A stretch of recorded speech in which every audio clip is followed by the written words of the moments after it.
Welcome back, listeners, to another episode of the New Standard. And I want to apologize. We're hopping on a little bit early because the game kind of concluded early. So we're just going to jump on and start early. So I hope that didn't interrupt anybody who wants to join along with us on the live program. Big Game's up to over, Lance. everybody that's already in there. Yeah, I just wanted to get this started. It, man, anyway, if you want to participate in the program, go to YouTube, do a search for the New Standard and Lance Williams or Neil Coulong. Also, you can subscribe to the podcast via YouTube shows.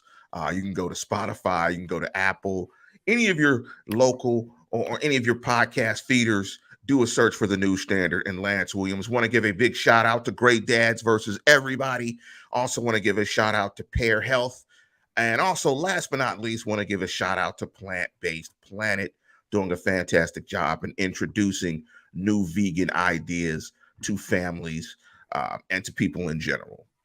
Let me just start by saying this. Neil, you know, when I need to find words to say or themes and narratives about things, being a hip hop fan and growing up, being 52 years of age and growing up in the hip hop era, being an MC myself, having released records, put stuff out, freestyle for years.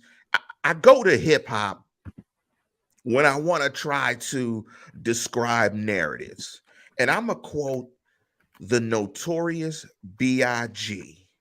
And I want to do this quote for all of Steeler Nation. If you thought what we were saying was not what we were saying in describing this football team. If you don't know, now you know. People everywhere who you are. And if you don't know, now you know. And let me hit you one more. Trina, what you know now? Nah. If you didn't realize what this was prior to this game, you know what it is now. You know what it is now. You saw the difference between a team contending for a Super Bowl and a team that is hashtag sexy tanking, hashtag treading. They're just in different stratospheres. Also, you saw a player that is playing on a different stratosphere in Josh Allen. Josh Allen is an alien. He is doing alien, extraterrestrial type shit with the football and ball placement and throwing the ball. He is playing, him and Patrick Mahomes are playing quarterback at possibly like the highest level you can possibly play the position. They are playing it at a different level. So, Steeler Nation, all's not lost. And Neil's going to break down some stuff because I want to get into some positives of this game because we all know what the negative was 38-3, 400 yards passing at halftime, 11.3 yards per play at halftime, ass whooping ass cheeks. We all saw it. But I want to get into some positives in this. Neil, just some quick hashes, some takes. We talked off air. There was some stuff. I want to go you positives. Neil, talk about the positives of the 30. No, I don't want. I'm going to talk about the positives, Neil. I'm going to talk about the positives because in my evolution of trying to become a more positive person post-pandemic and trying to find the sunny side. What was it? The sunny side of It's Always Brighter in Philadelphia, whatever the show was called. And trying to find the brighter stuff in life. I got some positives for this game. I do have some positives. It's not much, but I'm going to peel it back and rip the Band-Aid off and give you the positives. And as Friday 92 said, another great hip-hop quote by KRS-One, you must learn. You must learn. Neil, what must we learn?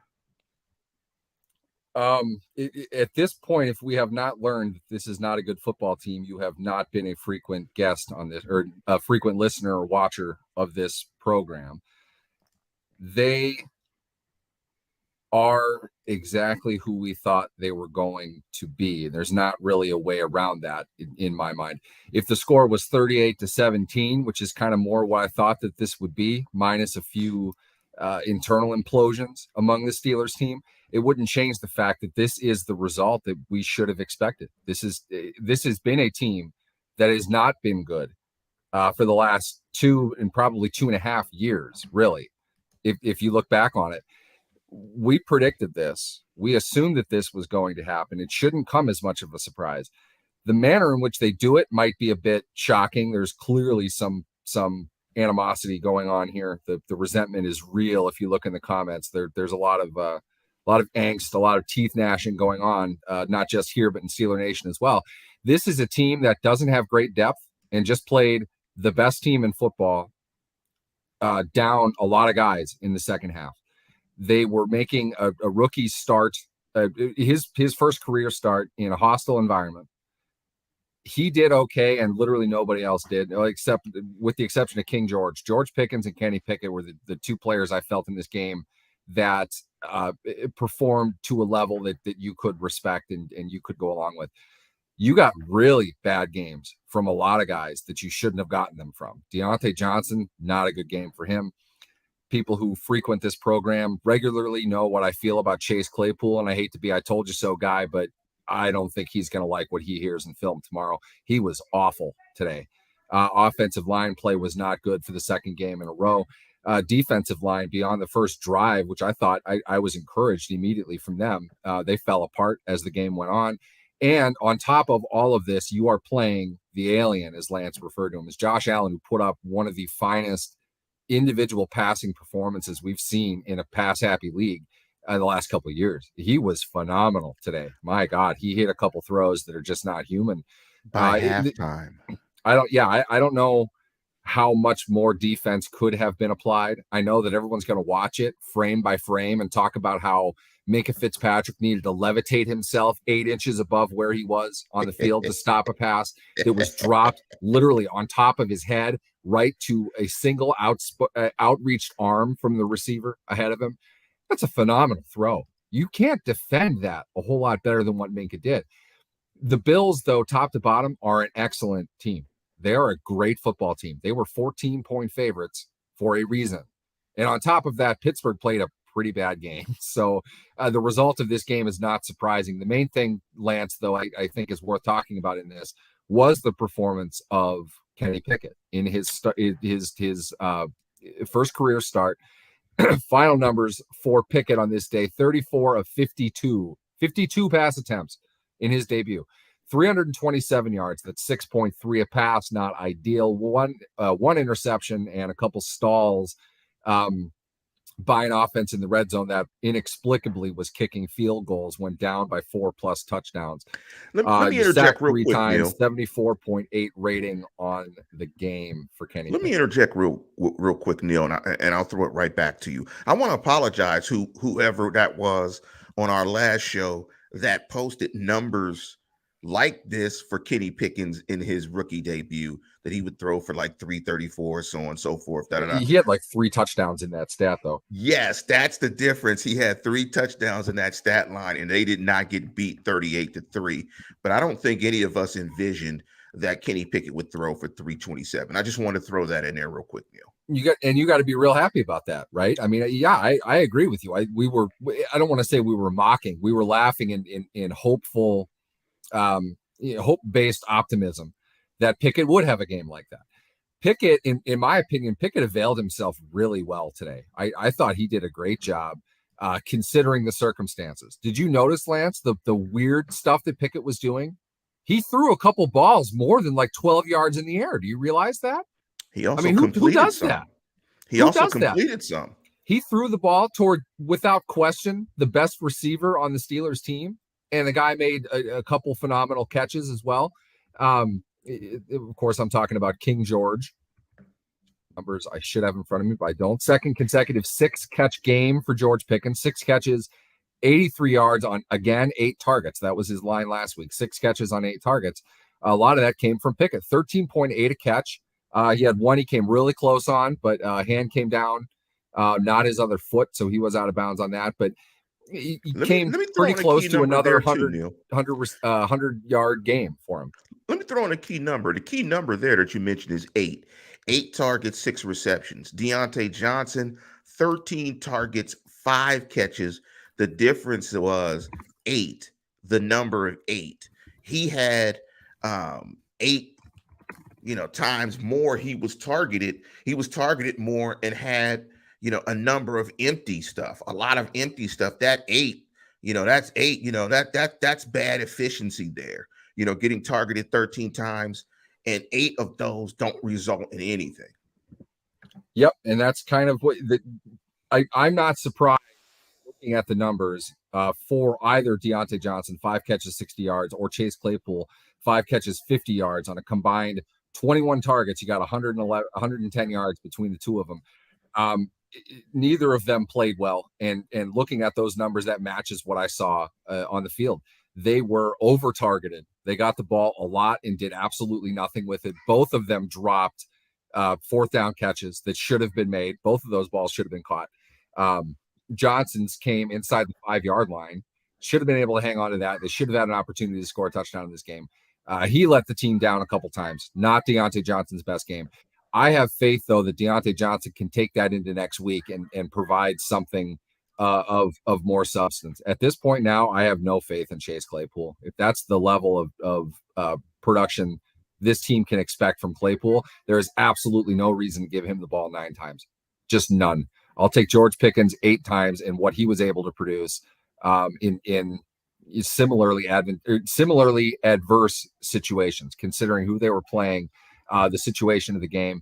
Pickens played well. I felt Kenny Pickett did a great job, all things considered. Not a good game, really, from anybody else from an individual standpoint. And it all comes down to this, though, Lance. Josh Allen seems like his numbers were way more than this, but 20 of 31 for 424 yards. He averaged 13.7 yards an attempt in this game. Do you realize that? You know what that means? The Steelers had, let's count, one receiver with a higher average per target or average per catch than that. That was George Pickens. Okay. And they were about the same. That's your quarterback. 4 touchdowns, 1 interception on probably the only ball he didn't throw well the entire game. A little bit underthrown. Levi Wallace was able to make a play. Not at all making up for Levi Wallace getting burned a couple times in this game. Josh Allen he's a man among boys. He's without question the best player on the field. It is extremely difficult to stop a guy like that. He had close to 500 total yards by himself. And he counted for 4 of the Bills' 5 touchdowns in this game. Let me give you an absurd number when we're talking about yards per catch. Gabe Davis averaged 57 yards a catch. He got 3 receptions for 171 yards for a long, of course, was 98, which was just absurd. But you brought out some interesting things. And I do want to speak to some of the points in the chat about coaching and where does it fall when it comes to coaching. But the one thing in terms of the positives, I think we can see why Mike Tomlin made the switch at the quarterback position.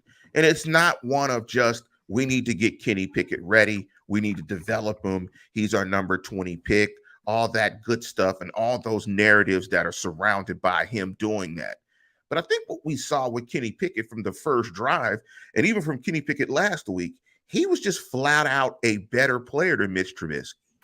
I mean, just flat out, when you look at the quarterbacks on the roster, he gave them the best opportunity to win. Now, maybe, hindsight is 2020. Maybe you start Mason Rudolph for the year, and maybe you're in a different position. Maybe Mason Rudolph makes some plays. I know Jerry Dulac in his pregame suggested that there was some controversy in the locker room, and some of the players were upset that Mitch started and that they felt that they would be 3-1 if Mason Rudolph started.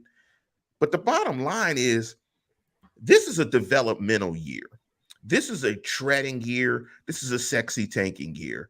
And pronounce the guy's name right. I don't want to rip the guy and pronounce his name wrong. Andrew, was it Filipponi? Filipponi, yeah.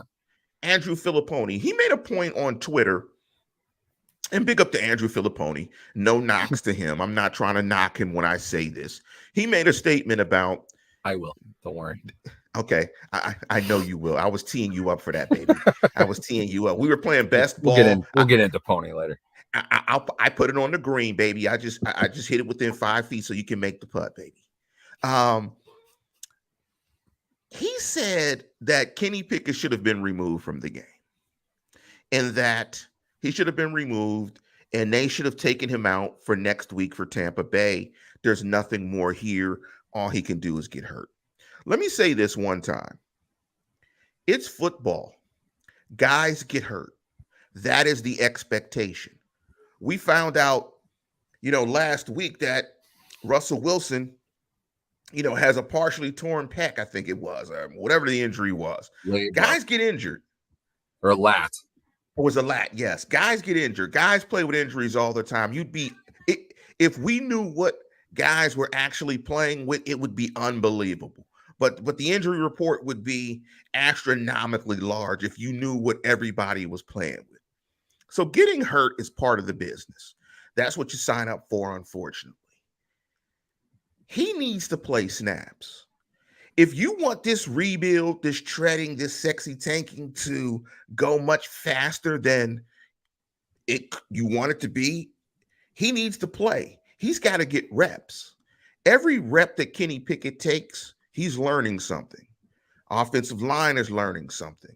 Matt Canada is learning something about how to call a game with Kenny Pickett. This is development. Also, King George is learning. Warren is learning. Dan Moore is getting tough snaps in a situation like this against a Hall of Fame player where he knows he's going to get expert pass protection reps. You can't do that in practice. So the positive in this game is guys get snaps. Guys get reps. This is how guys get better.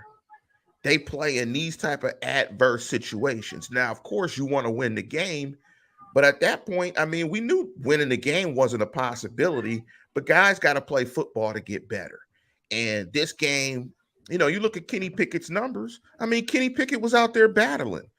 Guy threw for 327 yards, a Steelers rookie record. He doesn't do that unless he plays this entire game. You've got to take these snaps. You've got to take these bumps. You've got to play football. There's no way you put Mitch Trubisky back in the game it's football. Guys got to play football to get better. Yeah, you don't get better at playing football by not playing football. As far as Pony is concerned, that there are certain topics, hot button issues that he hits on for the sake of social media clout. It's moronic to suggest your rookie quarterback doesn't need to play because you're worried about him getting hurt. Okay. You can get hurt on any play of any game. You can get hurt doing anything. I coughed and threw my back out once. I was like 26 years old. All right. There's a lot of things that can happen by living life. He is paid to play the game. He is supposed to play the game. He doesn't have anywhere close to enough experience for them to do a lot of the things that they're going to need him to do in the duration of his rookie contract. He needs to play. He needs to play. Okay. You're right. He could have gotten hurt by the edge rusher who landed on his ankle, bent his knee in a little bit. But for me, and please tell me if you agree or disagree with this. I really want to get into this conversation. There's nothing I like to see more than a quarterback that has enough fight to go after a guy in a situation like that. I don't think the hit on Pickett at the end of the game that resulted in the scrap that we saw that ended up leading to a Bills player getting ejected for hitting an official. I love the fact Kenny Pickett did that probably more than anything else I loved about what Kenny Pickett did today. And here's why. The rest of the team should be looking at this as this is a crazy MNFer. Okay. He's fighting a dude who's literally twice his size. He initiated the fight. He went back after him after he hit him the first time, and he was scrumming it up with him the entire time. I'll take a guy like that on the battlefield any day. Okay. You need to have a guy like that leading your team. In fact, I'd even go as far as to say Pickett was looking for an opportunity to show that he was going to do that.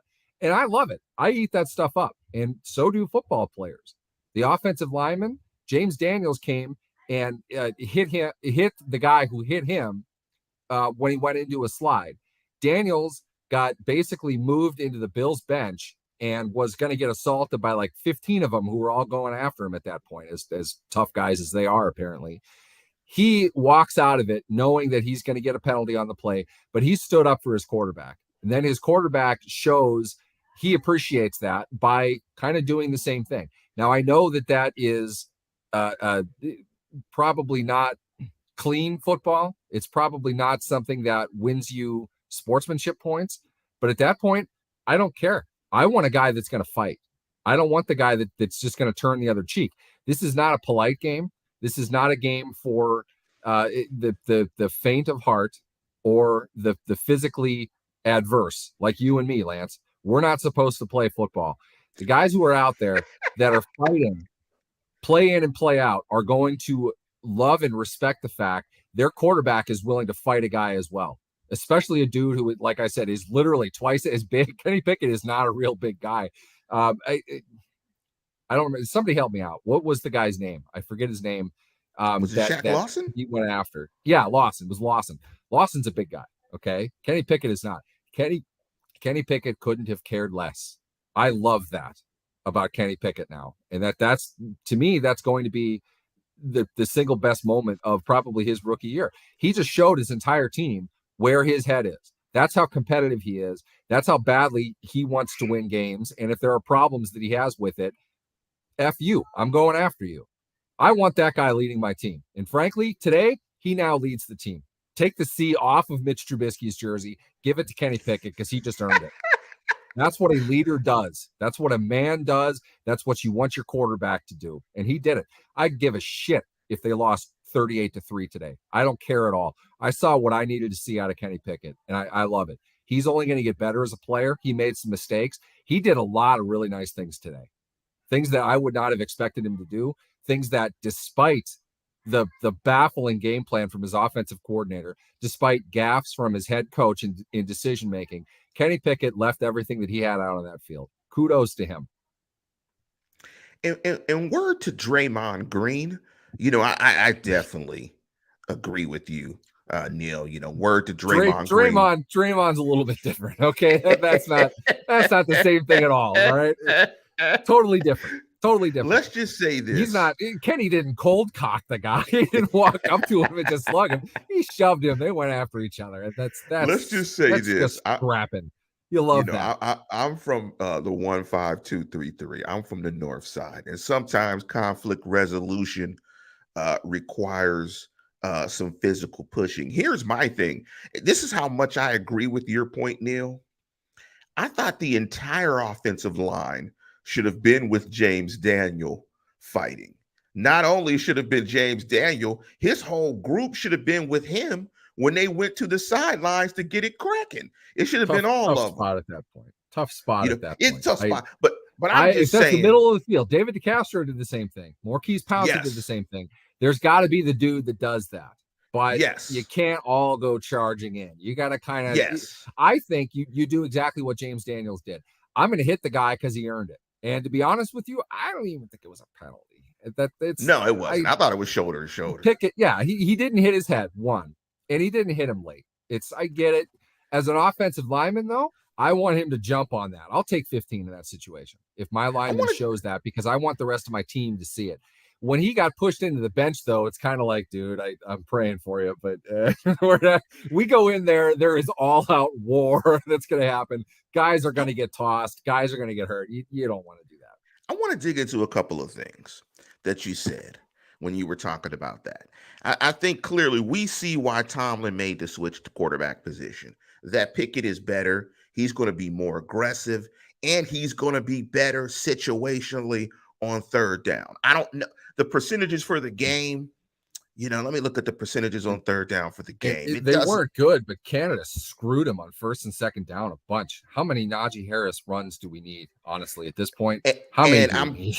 And I'm glad you said that, Neil, because I want to talk about that as well. Because we don't talk about Najee. So we see why Tomlin made the switch. There was some rhythm, non-Najee runs, some continuity. He made some aggressive throws into tight area and tight windows. You saw a little zip from the team from the start, although Pierre dropped the ball on special teams, but you saw some spark, some pizzazz, some zip. Yep. You saw some excitement, some electricity from the offense. You actually could call a game with Kenny Pickett playing. You could actually get into some more of your stuff. Yeah, you'd think that they could. They didn't. They were down 17, and they called the same right side run to Najee with differing pre-snap motion twice in a row. It's like it. Okay, let's keep this on Najee. At this point now, if there are still fans who feel Najee Harris is anything above a fantastically mediocre NFL running back, you don't know what you're watching, and or you are so hung up on the guy, the great likable young kid being the savior of the team, you refuse to acknowledge what is happening in reality, and that Najee Harris is not good. This isn't an injury thing anymore. He doesn't see what's there, and he should not be getting the ball as often as he is. It's dragging the entire offense down, and he's provided next to nothing all season. I don't see how that's really going to change anytime soon either. And the offense is addicted to getting him the ball as much as humanly possible. Why is it that George Pickens is now getting 8 targets a game? He never did before. He's moving the ball at a very good level. Najee Harris needs everything to happen perfectly for him in order to run. And I'll be honest with you, Lance, I don't know what type of shape you're in. I can't probably get through the hole any quicker than anybody else. But if you have a 5-yard lane in which to run, you don't need to be the 22nd overall pick of the draft to get through it.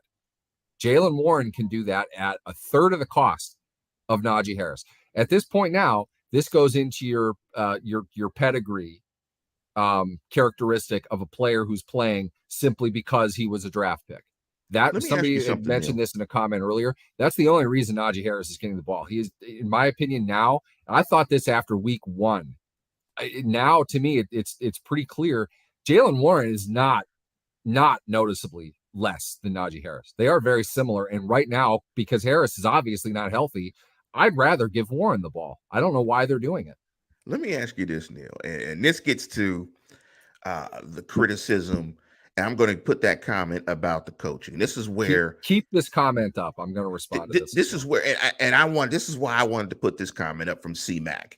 And it says Najee Harris told Barstool in an interview this week he's dealing with Liz Frank injury and playing through it. Let me ask you this, Neil. I'm not a physician. I have stayed at the Holiday Inn, but that doesn't mean that I have a degree. Let me ask you this. Mm-hmm. Are your eyes your feet? I don't think so, which is amazing because that was the same comment that I was going to make. Plus, I don't give a frog's fat ass what he's dealing with. He's not any good. I don't care. I don't need a reason for it. He's not. And no, his foot does not affect his eyes. He doesn't see the field. He's no different than Trubisky. He doesn't see what's in front of him. Neil, wasn't it the opposite way? Yep. Your eyes follow your feet, follow your eyes? They should. And I think that's exactly the problem. He doesn't see it. He dances around. You watch him. He shuffles. And when you're shuffling, you're not deciding where you need to go. You don't see Jaylen Warren with that problem because Jaylen Warren's feet go one in front of the other. Najee's go side to side. He runs like a duck. And that's not a good thing for an NFL running back.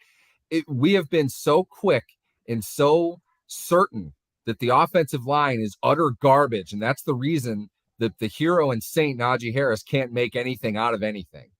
Reality is you watch it, you see the end zone cam, there are angles he needs to hit. I saw Devin Singletary make a couple runs that didn't appear to be there initially. Who's Devin Singletary? Everyone's going to say, well, he plays in this great offense. He isn't any good. No, he just does one thing. He lets his feet follow his eyes. That's how you run. Najee doesn't do that. For some reason, Najee is not doing that. If you're going to tell me that it's because he's hurt, you need to put his ass on the bench. Okay. If that's hurting you, if that's affecting your game that much to the point where you're cracking off 3.2 a carry, get out of here. Go find somebody else. I'm done with this. He can't play the game. You said, I love it. I love it. And if I you're, say that to my daughter all the time. and if you're from Western, yes, if Actually, you're from probably just Western perked PA, up when I you said from that. Pittsburgh, you appreciate that. Here's the other thing Thank that you, I think, Wes. Perfectly said. which is Perfectly so said. Sorry. detrimental to his approach, is his acceleration to top speed is also slow. There'd be one thing if you started laterally. You didn't have a top speed. Yeah, like some trucks don't have top speeds. Yeah, trucks don't have top speed. Nobody cares what the truck's top speed is. Like, he's got to make a quick decision and hit it. He doesn't hit it because he doesn't see it. He doesn't know where to go. He doesn't know what to do. And everyone will enable him and give him the excuse that, well, the line isn't blocking for him. Get the ball and go. Okay, that's what you need to do. If you're Le'Veon Bell, you have the suddenness and the quickness to be able to elude and evade behind the line of scrimmage. Then you can sit and wait for your hole to develop. Harris isn't anywhere close to that level of an athlete. He's not that quick. He's not that explosive. And at this point now, do you realize how many games he's played now? What is he, 21, 22? At this point now, if he is not noticeably improved as a running back, he is far closer to Trent Richardson 2.0 than he is a legitimate Pro Bowl / all-pro level player. And it's laughable to think that people actually think that he is that good of a player, because he's not. He was a volume guy last year who didn't get it until he played Cleveland at the end of the year when they didn't care at all. He doesn't carry he doesn't make big plays. He is not good enough to create his own stuff. So the offensive line not being good won't help him at all. But a better offensive line doesn't justify more runs for him, because he doesn't move the field. He doesn't flip position. It's just not very good. I can't really put it any better than that. He is just a mediocre player. He's not a good NFL running back. I can't say that any more plainly. And looking at Wes Hickok's comment, and big up to Wes, longtime listener. And Wes wrote, he is starting because benching him would admit that they made a mistake. And that's part of it. Very well could be, yeah. Honestly, don't think that's not the case. It's pedigree. Like pedigree, you take a pedigree player in the first round. I mean, you got to see if this guy could play. I mean, and you're going to play him. He's going to get snaps. His pedigree, unless he's fumbling, he's going to play. His pedigree is going to get him a sufficient number of snaps. We all see that Warren looks like the better player right now for this offensive line. Like, Warren, as part of this development of where the Steelers are as a developmental team, in my opinion, he has to get more touches. Yep. He has to get more touches. And that's clearly not something they are willing to do. And that just, the stubbornness of that. Oh, you got 5 today. Okay. Warren had 5 carries today. Once again, he had the longest carry of the longer carry of the two, Warren versus Harris. Harris, 11 carries for 20 yards. Warren, 5 carries, 24 yards, long of 12. Harris's long was 6. That means he had 10 carries for 14 yards today. You're going to keep telling me it's the offensive line. Every single week, it's the same thing. Yet there's a guy in half as much participation getting twice as better stats. It's always the offensive line's fault. It's ridiculous. Harris is just not good. And on top of that, to C-Mac's point, I don't want to belittle that. He is injured. You can tell he's injured. You can tell he's not right. But they're putting him out there. It's not an excuse. He needs to be able to play. If he can't do that, he shouldn't be out there. But they are stubbornly putting him out there, and also injecting things like, exactly as you said, unless he's fumbling, they're not going to take him out of the game. Well, what really sucks is the one thing he can do is hold on to the ball so he doesn't fumble. He's injured and he plays. He doesn't fumble and he plays. At what point do they need to recognize production should kind of count for something here? When you get a player that isn't productive, who steals first and second downs from your team, to the point where at one point you had 3 consecutive 3rd and 8 situations for asking your rookie quarterback against a great pass rushing team, against a great defense in their environment. You're asking him to move chains on 3rd and 8, 3 consecutive drives. And guess what? He failed all 3 times. He completed 3 passes, but you need 8 yards in that situation. It's not real easy to get it. You're not setting them up to succeed by running the ball with Najee Harris. In fact, you were doing the exact opposite. Here's one stat I wanted to point out. And typically with the Steelers, they run less offensive plays than everybody. This was a game in which they ran 18 more plays than Buffalo, but gained almost 200 less yards. In this game, Buffalo It really describes both teams very well. I mean, Buffalo averaged exactly double per play on offense than the Steelers. And you never see this type symmetry when you're looking at game books. The Steelers averaged 5.1 a play. The Bills averaged 10.2. Now, that's just absolutely ridiculous.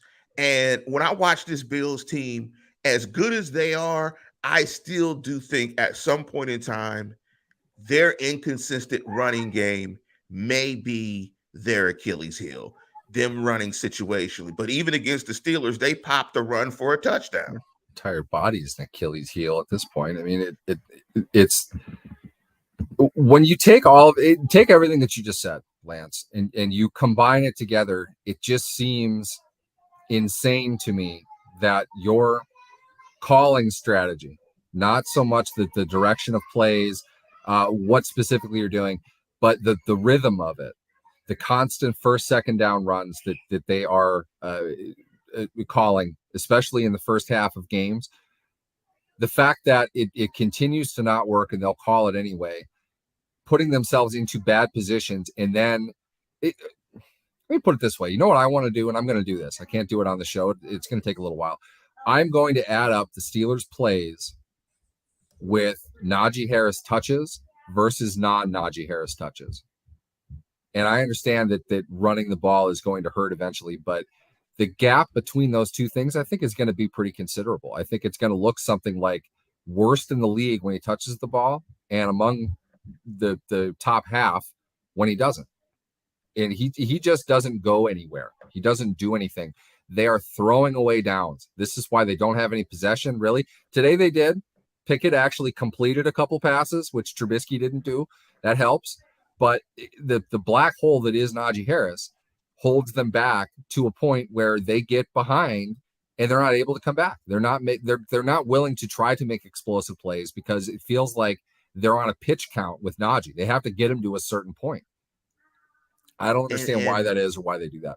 And let me give you guys some other numbers from the game book that are absolutely incredible. Both teams actually converted the same number of third downs. That doesn't surprise me. 5 third downs. Yeah. But this is what we talk about when we talk about explosive plays. The Bills were 5 of 9, 55% on third down.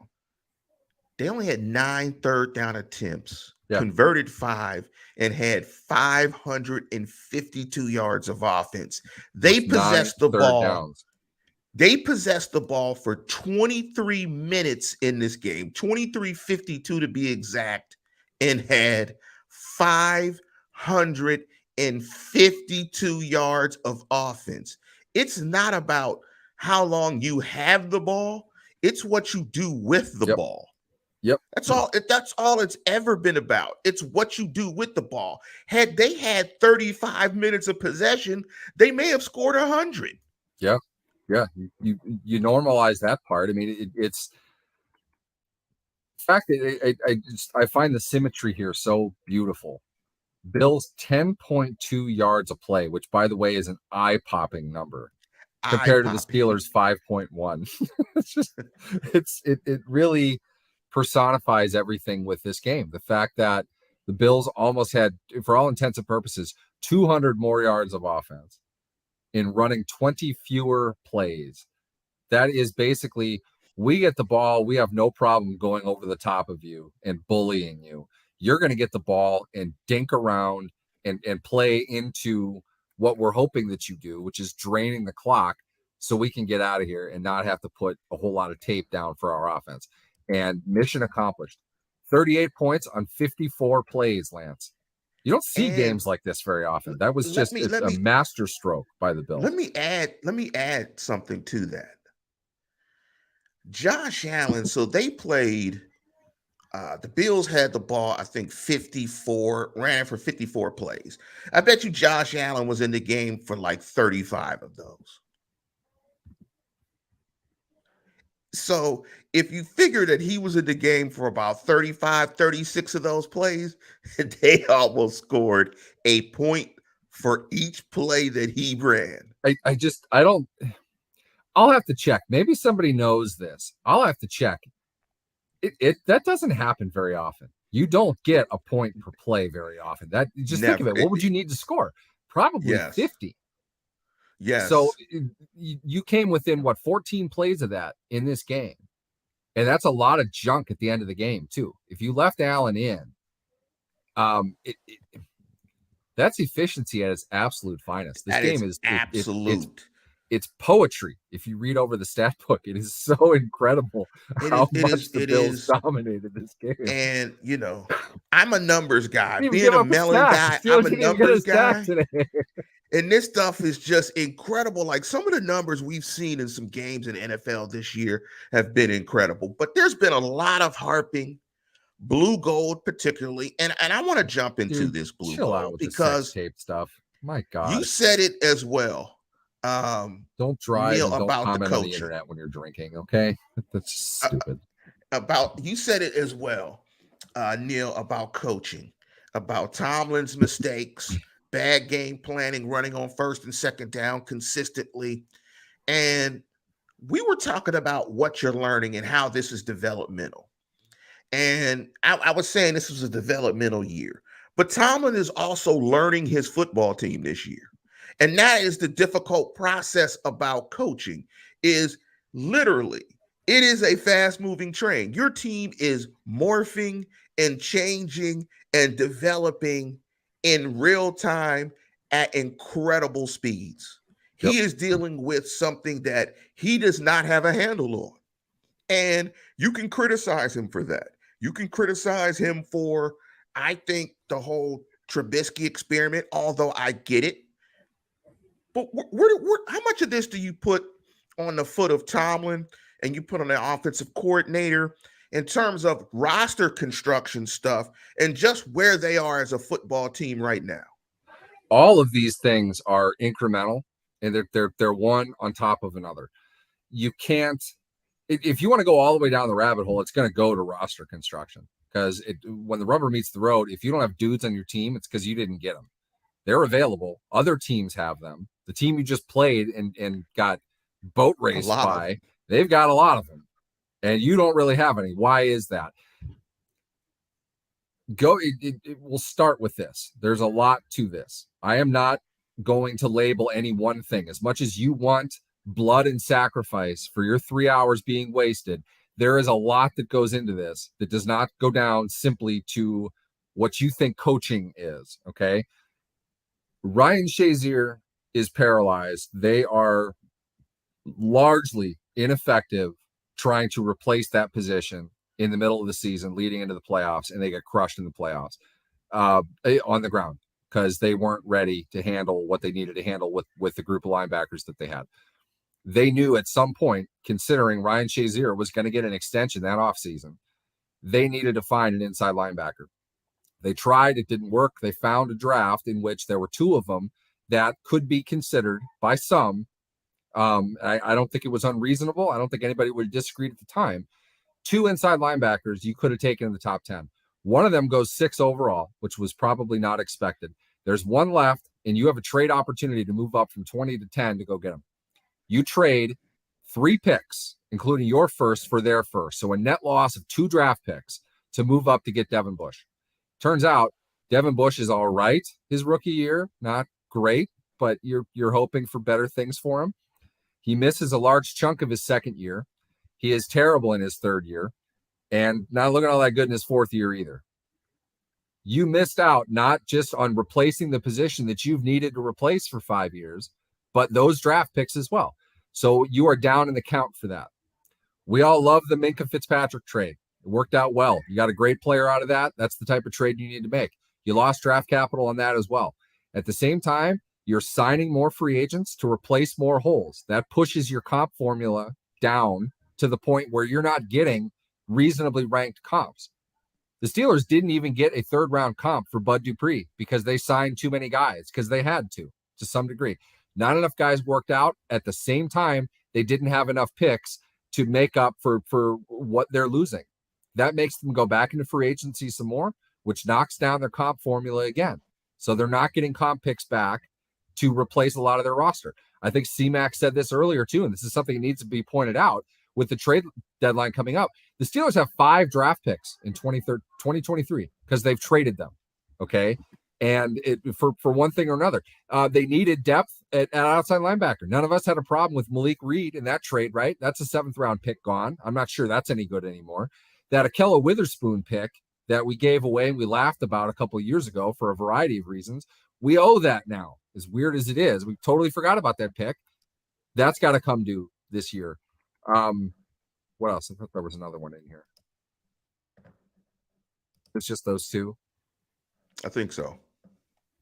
So as of now, they have 5 picks, and depending on what they do with everybody, and I haven't really looked into the overall situation, but their comp formula is not going to be all that strong. So they're not going to get multiple 5s and 6s the way that they used to in the past. When you get those, you can develop the low-ranking guys and make them into serviceable players after a year or 2. That's how you build the depth. They don't have any depth, okay? You go into a game like this, you're playing the best team in the NFL on the road with a rookie quarterback because you missed on the free agent that you signed to play the position. You had to bench him after 3.5 games. Now you've got the rookie in there. But the second half of that game, you lost like everybody. The entire secondary got hurt. They lost Wallace. They lost Cam Sutton. They had something called Josh Jackson out there playing cornerback wearing number 16. Okay. Yeah. I don't know what you're going to do against Josh Allen when that guy is on the field for you. That doesn't help things, but you don't have any depth. Coverage. They haven't been able to develop cornerbacks that they've drafted. So they've had to sign them. When you sign them, you work against your comp formula so you don't get picks back when you lose players. You hope you can exchange something you don't really want for a good player. Somebody keeps bringing up Shakir Brown, the cornerback that I think he went undrafted, didn't make the Steelers, as if he matters. But when you don't have draft picks to replace the players that you're losing, you're not developing them as well.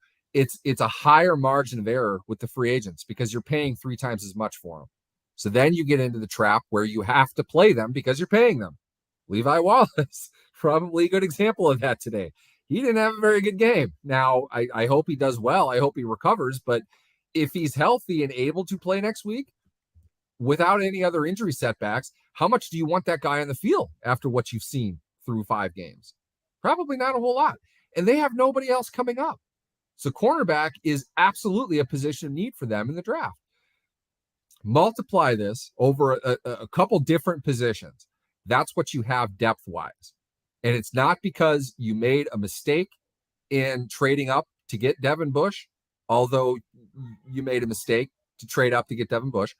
And you didn't make a mistake to draft Minkah Fitzpatrick. And you really didn't, but you lost a lot of capital. You needed to use 3 draft picks to get him over 2 years. It's hard to overcome that. You're starting to see the lack of depth now. And I've got, if you notice me looking up here, I'm watching the Eagles against the Cardinals. Bills Eagles is a pretty good Super Bowl pick right now. And the Eagles are a really good team doing something that is going to be closer to what the Steelers will need to do if they want to get to a championship level over the next couple of years. You got to find a way to win with a quarterback who wasn't drafted in the top 7 overall. That's hard to do.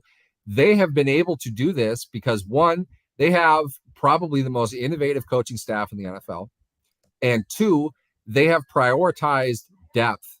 They built a great structure using the value of their draft picks, using free agency and trades to their advantage, and finding schematic advantages that they can use game in and game out. The Steelers are going to have to do that. But I don't know what we're seeing right now from their current coaching staff. And I'm not even talking about the head coach. I'm not sure they're capable of doing that, to the point where I'll say this. Matt Canada is trying out for future jobs right now. There's no way that guy's coming back next year. If he makes it through the year, that's another thing. And I think that's more personal than anything else. The team doesn't want to fire an offensive coordinator in the middle of the season, but he's not. Matt Canada is not going to be the team's offensive coordinator next year. There's just no way this is going to happen. They expected a lot out of my buddy Chase Claypool and have gotten severely disappointed from him. He's somehow a worse receiver than he was when he came into the NFL. You miss on guys like this consistently. And I'm not saying that it's bad. They've drafted good players in the mid and late rounds as well. But one, they haven't drafted many of them because they've traded these picks away. And two, some of them didn't work out. And unfortunately, the less picks you have, the more of them you have to hit on. Yes, and absolutely. when you draft a fantastically mediocre player at a non-premium position that you insist on making premium in the game, Najee Harris, you're not going to be very good. And that to me is a problem with your roster development. It's a problem with your offensive direction. And those things can be put under the general umbrella coaching.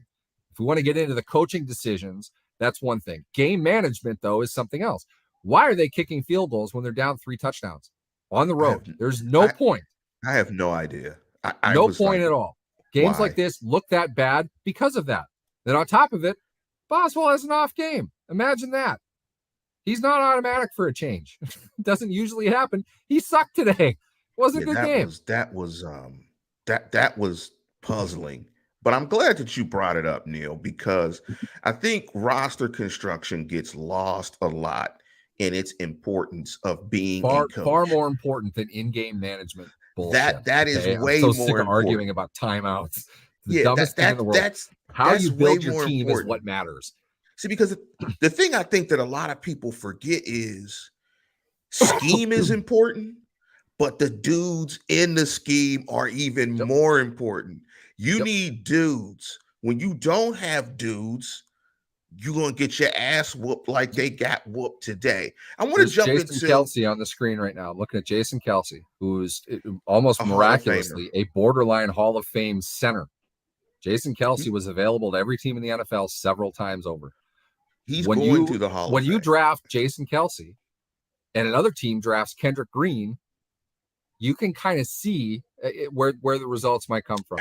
Absolutely. When you get run out of Jalen Hurts versus you sign Mitch Trubisky, you can see what happens here. And the Eagles are going to blow the doors off the Cardinals, a team that they're going to have an entire coaching overhaul after this season too. When you're not doing everything well, it's going to show, and you're eventually going to have a rip in the pants that you need to go change really quick from and have an off year. That's where the Cardinals are going to be here. The Steelers are clearly already going through that. Are you saying, and I don't want to make jokes on anybody that suffers from this, but are you saying that the Steelers have IBS right now? Are you saying what was it last week? Everybody's freaking out because DK Metcalf gets carted off. Like he gets reported that DK Metcalf was carted off the field. Turns out he's got to take a shit. He needed to get back to the locker room. Wherever they were, it's notorious that from the field, the bathroom at the visiting locker room is like a mile away. And he tweets that he wasn't going to make it. So, yeah, he wasn't going to make it. He's fine. We all think that he's hurt for the year or whatever. But it's, oh no, my fantasy team.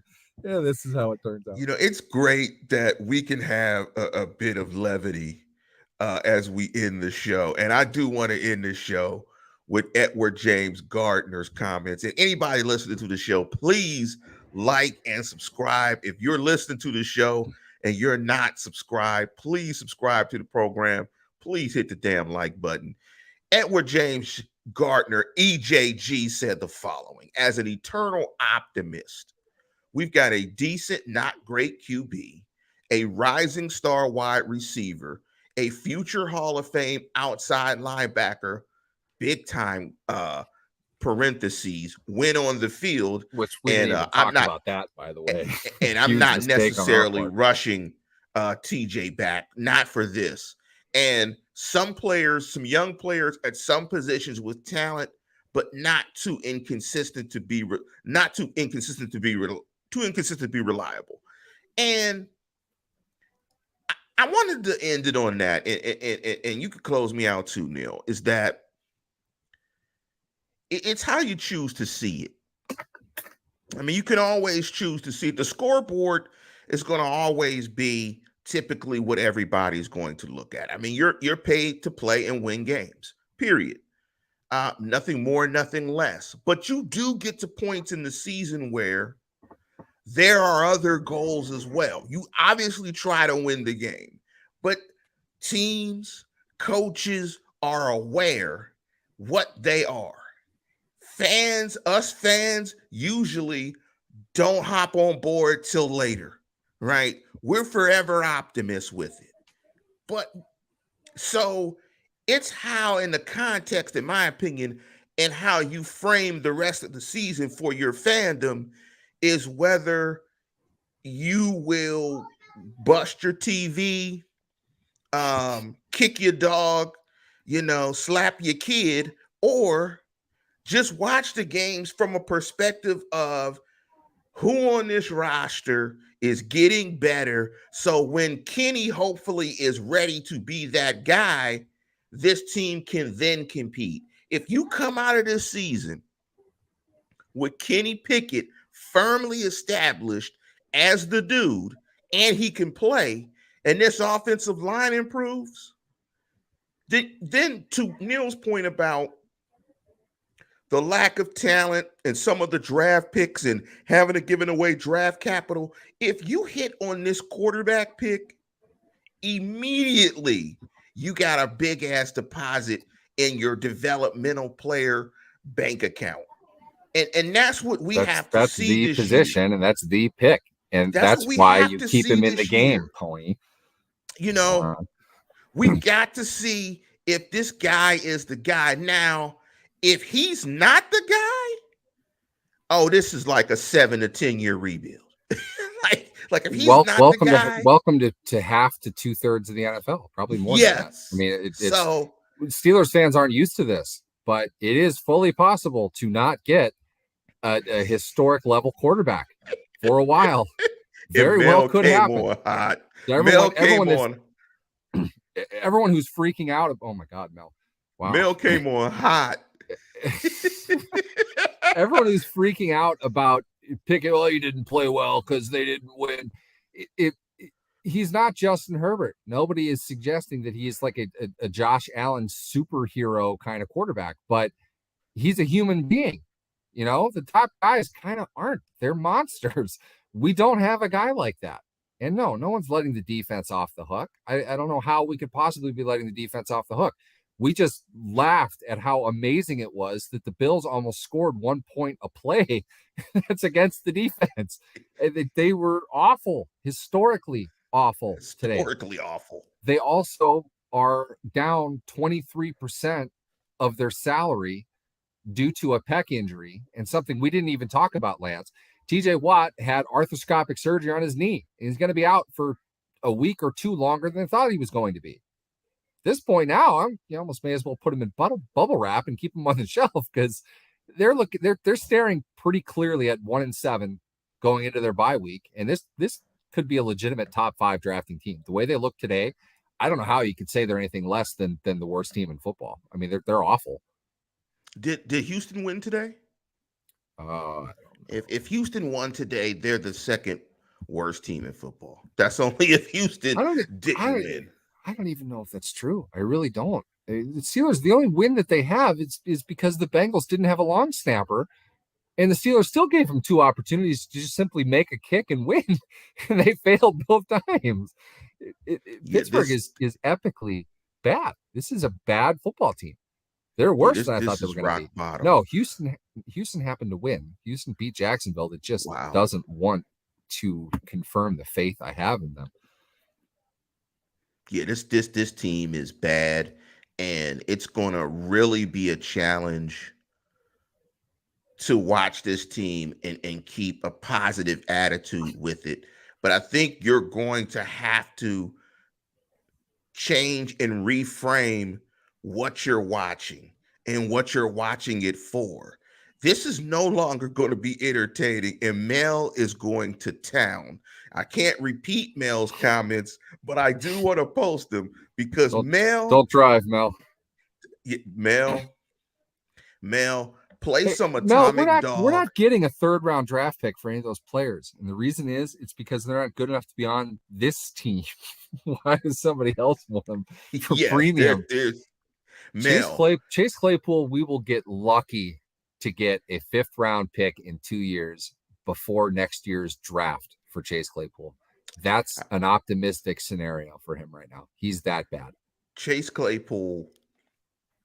Yeah, it's a bad pick. I mean, that's where it is. Like, we're going to look back. It's a good pick. It's on him to develop. People need to Yes, it stop is. acting like this is some kind of game of roulette. Okay. The Yes. player needs to develop. If they knew that Chase Claypool was going to be like allergic to combat catch situations, they would not have drafted him in the 2nd round. They expected him to develop. He should have developed. He hasn't. Okay. Somebody described a certain former NFL receiver, I'm not going to name names, to me once as he had the heart of a hummingbird, which is really to say kind of a pussy. Okay. And Claypool doesn't play with a whole lot of strength in his game. I'm sure he's out there trying. I'm not accusing him of not playing with effort or any of that crap. Okay. It's not that he's not trying. It's that he does not take over. He does not dominate his opponent. He doesn't seem to want to do that. He is not as contact courageous as you'd like him to be. He's contact averse. Yes. And the reason he dropped that 4th down pass is because he didn't go get it. I gave him a pass last week, Lance, and I took all kinds of shit from people for that. I gave him a pass on the ball that Pickett threw that got intercepted. This one today was bad.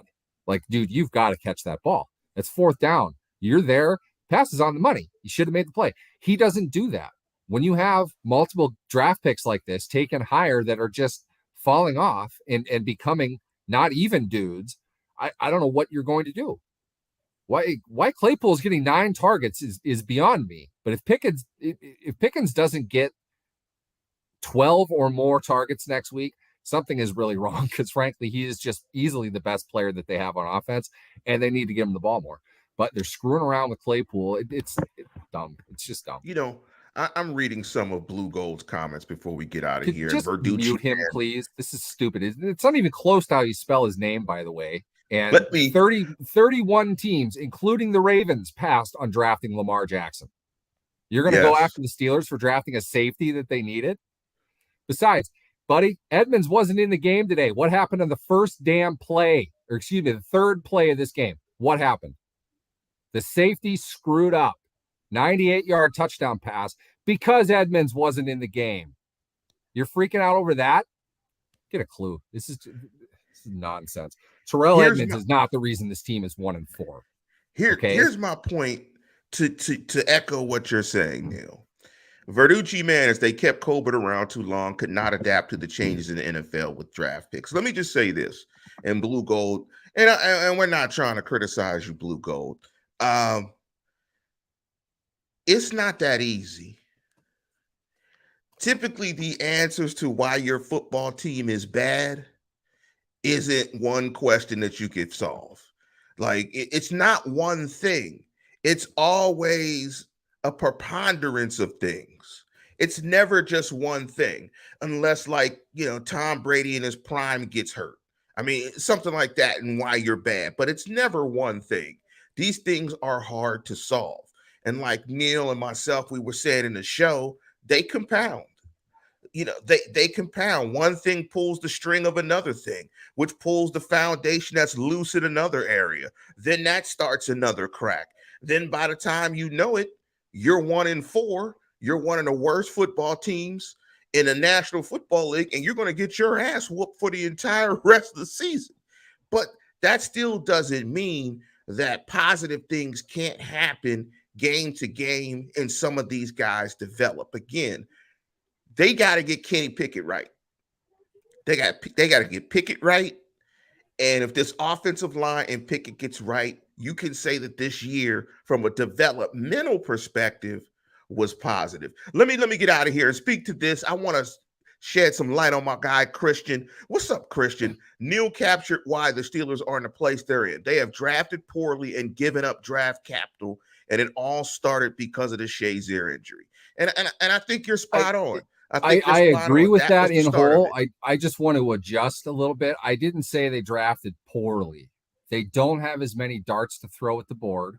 Yes. And that has hurt them. And from there, frankly, I think the arrow is pointed up on more of the players that they've drafted than not. You don't hit on all of them. If you get 3 starters in a draft, you had a good draft. You're happy about that. They have recently, and they it's the whole thing. And I've gone over this at various times, but they have this whole thing against 5th round draft picks. They hate 5th round draft picks. They trade them away for players like Akella Witherspoon all the time. They're looking to get value out of that because they just, for whatever reason, they don't see the value probably per contract on a 5th round pick versus a 6th round pick. If they feel if they're going to spend as much as they would on a 5th round pick, they may as well get a veteran that they know something about. I can see there being a correlation there. I'm not going to get into it now. We don't have enough time, but they're okay trading those picks away. But the picks that they didn't get because of the Bush trade and the Fitzpatrick trade, they stack up down the line. Okay. It's not just those irrespective of each other. You put those together, those are a few less players that they have. That's a few more players they have to trade or they have to sign in free agency. And those things, to the degree that they affect your comp formula, don't bring back more picks. So you don't get a chance to bring those back to your team. Fewer darts to throw at the board, you don't have as many. But when I look at DeMarvin Leal, for example, who unfortunately got hurt today, he's playing a lot. He's done really well.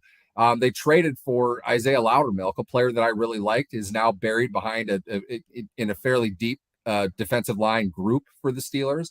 They traded up an asset for him with, I think it was Seattle a couple years ago. Things like that work against you if you're trying to build holistically, which is to say you can miss on a draft pick. You cannot miss on a trade. You cannot miss on a guy that you trade a draft pick for because you lose twice if you do that. Yes. That's really more of what's happened here. And on top of it all, I hate to be Captain Obvious, but their quarterback has sucked for the better part of the last 30 games they've played. When you don't have a quarterback, you don't win. It's as simple as that in the NFL. You're going to have results like we've seen with the Steelers to this point. So there are a lot of things that are going into this, and there are a lot of things that they are fixing. They need probably to focus on the cornerback position soon, the inside linebacker position yet again, because frankly, didn't get a chance to get into this, Lance. Devin Bush might have played the worst game he's played in the last 2 years. I didn't think he could get that low again. He was awful today. Huge miss with that. That's a massive blunder. I don't want to call it that because I feel the trade made sense at the time, but the rate of return of what they're getting on him is so abysmally bad. It might be the worst decision they've made since Rivera over Marino. And RIP to Gabe Rivera. Unfortunately, a bad thing happened there, but Devin Bush was that bad, and it has hurt that much. Truly and legitimately, he's that bad of a player, and they gave up a lot of capital to get him. Yep, it's going to be a long year, folks. And we love you, Blue Gold. We do love you. Thanks for listening. Make sure you hit us with a like and a follow. We love you guys. We love everybody that chimed in. Big up to Morgan Bradley. Big up to everybody. Hey, just buckle up. Buckle up. Don't kick your dog. And just enjoy the development of Kennywood. Stay eligible. Yes, this is Kennywood time. And I had a great time watching Kenny as I was riding the Steel Phantom while I was watching the game. But with that, we're going to conclude the program. Look at Mel. Mel is killing me. Mel's not having it. Mel is not having it. Mel, you got to play Atomic Dog. You got to set out a step, Mel. You got to play some Atomic Dog at the house. Mel, I'm going to give you some advice. Do not look back on Chase Claypool's performance today. I'm telling you, it's going to infuriate you even more. Or 2nd and 9. They're down 17-3. 2nd and 9. Let's run the ball to Harris again. Let's get him outside on the edge again because he's fast enough to turn it upfield. He has vision enough to cut back in zone. That play works every time. I love it when they do that. And before we get out of here, just speaking to Christian's last question, did the Steelers get it right with Kenny Pickett? It's too early to tell. I like the character in which he plays, though. He's an aggressive guy. He's willing to cut it loose and try to make tight window throws. I thought, and I thought he played pretty well on third down today. I like the traits that I see with Kenny Pickett. Not physically the most physically gifted guy in terms of arm strength and so on and so forth. I think you can see the difference between the two. But let me just put it like this. I think Kenny has big paws. I think he has big paws. He might not be the alpha in your litter, but he definitely, I think, is the beta. But I think Kenny has big paws, and it's a little early to call it. I agree with you, blue gold, but I think Kenny does have some big paws. My quarterback got a personal foul penalty today because he didn't like the way he got tackled by a guy twice the size, and he went after him, not once, but twice. Entire teams had to separate him from him. I like him. Okay. We'll see where he turns out. But what I know right now is he's got fight, he's got big paws, and he's got big balls. I'll take that guy all day. We'll see where we end up with that. Much better position than they were a week, 2 weeks, 3 weeks ago. And we're going to get out of here because we had a ball drop. Holla at your boy. We're out of here. Go Steelers. Tune in, tell a friend, and subscribe.